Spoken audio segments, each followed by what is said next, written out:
Classification करते हैं waste का on the basis of source, यानी कि वो वेस्ट कहाँ से आ रहा है, उसका सोर्स क्या है, उसका स्रोत क्या है, कहाँ से आ रहा है।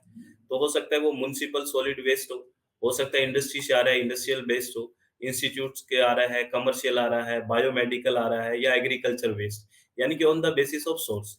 यानी कि जो वेस्ट आ रहा है वो वास्तव में आ कहाँ से आ रहा है, उसका सोर्स क्या है, तो उसके बेस पे ये क्लासिफिकेशन हो गया।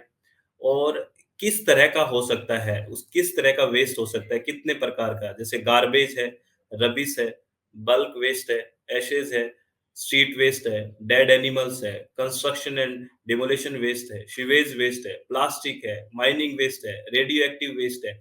ये इतने तरह के रे वेस्ट हो सकते हैं, और बहुत नाम है इसके, ठीक है? और इनकी प्रॉपर्टी कैसे हो सकती है इन वेस्ट की? कई वेस्ट है, आपको पता है बायोडिग्रेडेबल वेस्ट है, जो जैव निम्नीकृत है। कई वेस्ट जो बेसिकली ऑर्गेनिक होते हैं बायोडिग्रेडेबल। कई ऐसे वेस्ट हैं जो इनऑर्गेनिक और नॉन बायोडिग्रेडेबल वेस्ट हैं, और कुछ बहुत ऐसे खतरनाक वेस्ट हैं जो हज़ार्डियस वेस्ट है, और कुछ ऐसे वेस्ट हैं जो नॉन हज़ार्डियस हैं।